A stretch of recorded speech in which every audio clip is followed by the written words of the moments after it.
What's up? How's it going? I wish I had the air conditioner because it's hot in here. It's like really nice in New York. My apartment is a steaming mess, and I don't understand why this apartment's so warm and it's like 60 degrees outside. It's like so nice. No humidity, no anything, and it's like a steaming bath in here, you know? Yeah.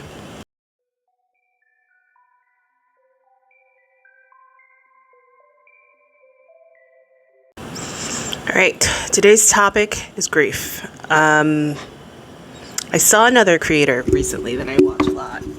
Their mom had passed away, and I myself, both my parents have passed away, and a couple of good friends, and recently a teacher from high school who meant a lot to me.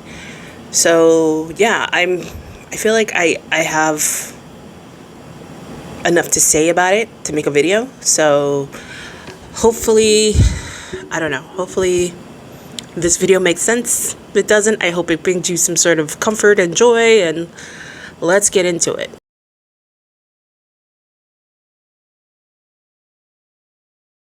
What is grief? So according to Google, grief is a natural, emotional, and mental response to losing a loved one through death, but it's highly personal and differs for everyone.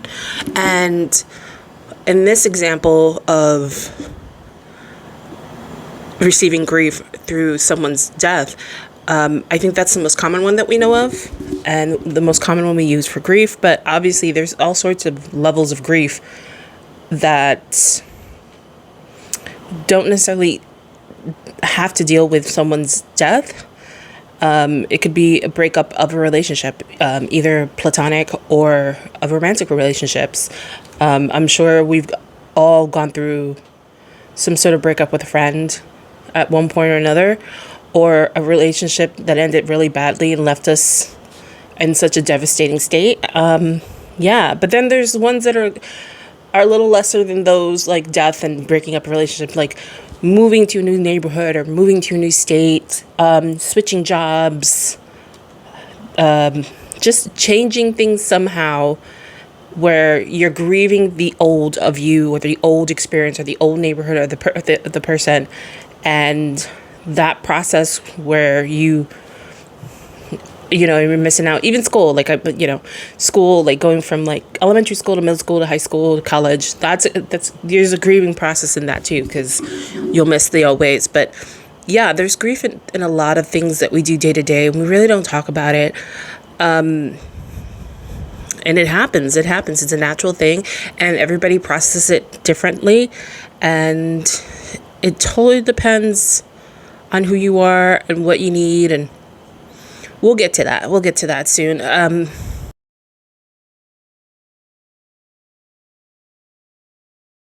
So this whole time I thought there were 7 stages of grief.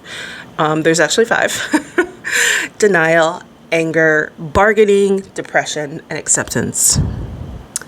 In no particular order, I don't think, but denial seems to be the leader of that. Like usually, you're in denial that someone has passed away, or you're in denial that you have to move away, or you're in denial that you have to start at a new school for a minute.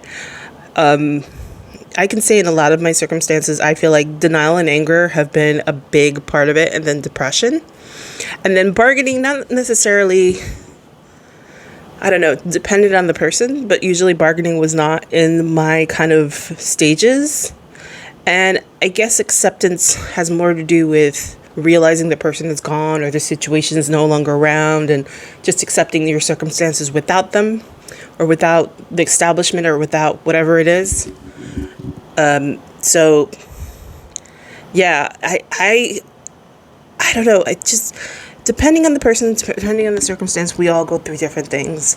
And you may look at the 5 stages of denial and say, I've never bargained for anything, or, I never denied it. I just understood, I went straight to, I skipped denial, anger, and bargaining. I went straight to depression. And that's where I stayed for a long time until I accepted it. There's so many different ways. There's so many different ways to feel. There's so many different ways to grieve. It's astonishing how there is no cookie cutter mold to grief, everybody is so different, and it's kind of fascinating in a way how we all process sadness and the loss of things. Like, we all have our own thing. I will say that in most cases, grief itself never goes away. Like, I will say that, my mom passed away. This is just my example. Passed away in 2020, and I was really upset the whole month and the whole year. And I would say I was very depressed for a hot minute, and my coping mechanisms were not the best. And like, recently I realized I'm not as sad about it anymore, but once in a while, like, something will happen and I'll think about her. Like, a song will play that she liked really much, and I'd be like, oh, but instead of getting sad, I've learned to take that sadness and appreciate it and be like, oh, she really loved this song. This is a great song. I know why she liked it so much. The same with just establishments, like, thinking about, like, a lot of you who are watching this might be in college, maybe not, I don't know. And you're leaving college and you're like, what am I going to do after college? Like, how am I supposed to, like, live my life? I've been in school, and for some of you, college will be the end of your educational background, educational run. You've been going to school since you were in pre-K. Now you're finishing college and it's done. Like, done. I mean, I know some people are going to continue, but some people, that's it. I felt like that for me when I considered going to get my master's. I actually got a scholarship to get my master's, and I was just like, no, I just can't. I can't. I was completely done with school. Like, I was ready to go. But some people love school and they want to stay and they want to continue studying, but you can't be a student forever in an institution. You can be a student on your own, taking courses here and there, or continue to learn. You should continue to learn, but it's best to leave the institution once in a while and just go out there in the world, So yeah, it's an interesting 5 stages, I'll tell you.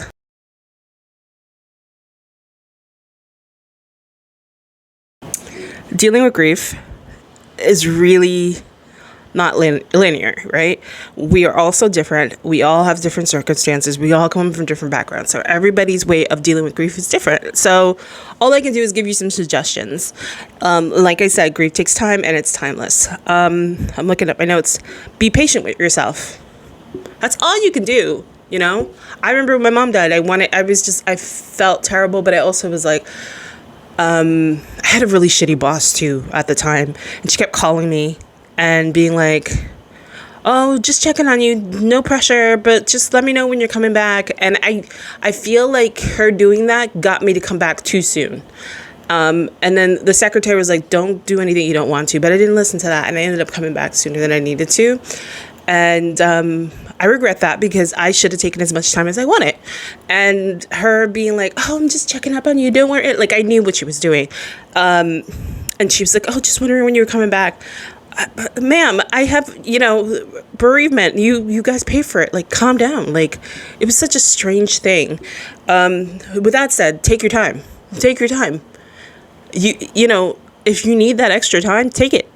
Don't let anybody pressure you into feeling better. Like what is that about? Like, or feeling normal. There's no such thing when it comes to grief. Allow yourself to feel the feelings, the denial, the anger, the bargaining, depression, the acceptance, whatever else is in there.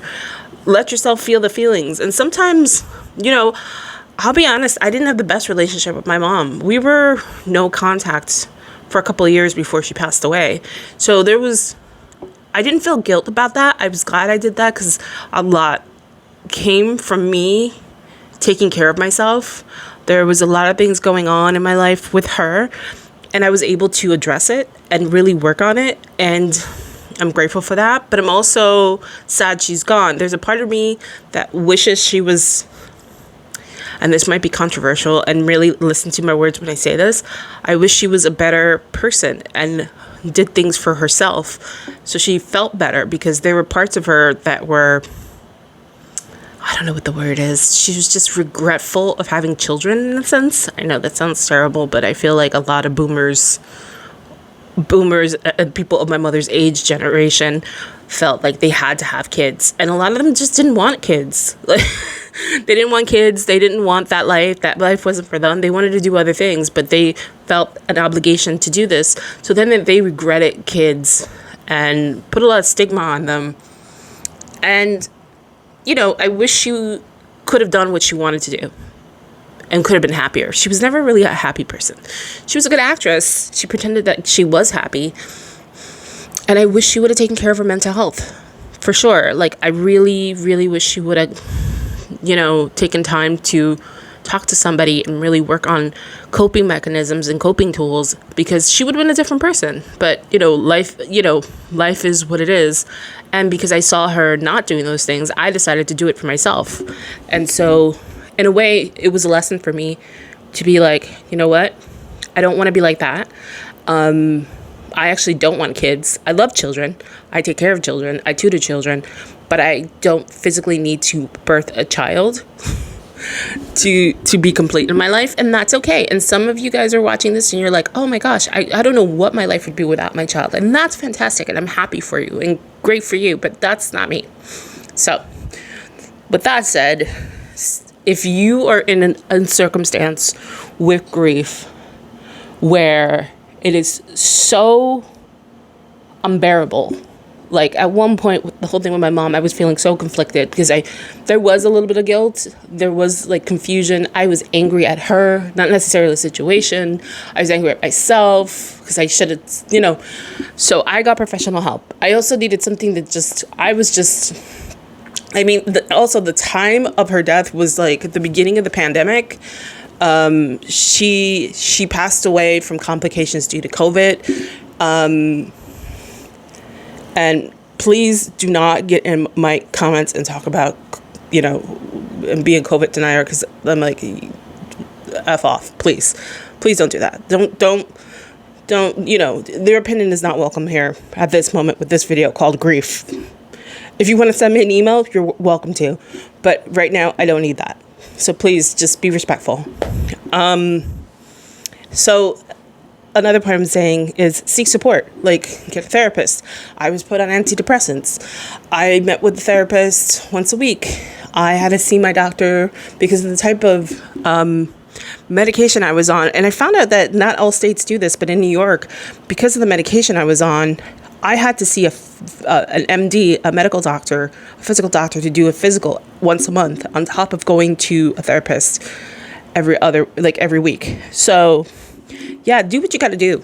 Do what you got to do, because grief is, oh man, it's hard. And getting into coping mechanisms, like realizing what are healthy ones and what are unhealthy ones. For me, what I was doing was, it was a combination of grief and also the pandemic. I was stuffing my face. I stopped exercising. I gained a ton of weight. All I did was shop online. I don't even know where my money went. I don't even know where I got money to do shopping. I just couldn't, I was really out for the count. So find ways to do better coping mechanisms. If you can, go see a therapist. I know I live in America. I get it. I'm lucky enough and fortunate enough, I can't believe I'm even saying that, to have medical insurance. I know in other countries they're like, what the hell? Like, yeah, sometimes you don't have medical insurance in America and you have to pay out of pocket, and that's a nightmare. Yeah, find some help if you can. It's hard out there.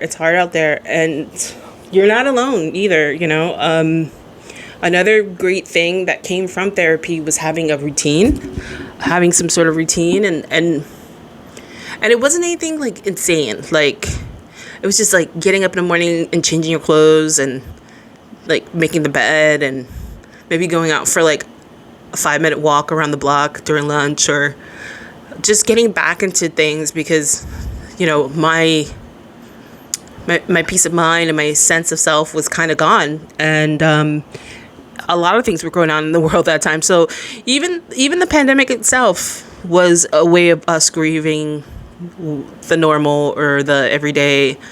That was a form of grief, and some people thrived. Some people, I will say, some people, like, they were exercising, and I had a friend who got into stocks and retired at 40. I'm like, I could barely get out of the bed. I remember him telling me that, and I was like, I could barely get out of the bed. You were investing stocks, and you retired yourself and your wife. That's fantastic. But good for him. I'm glad. He's a great guy. He's really smart. I always ask him for financial advice. So there you go.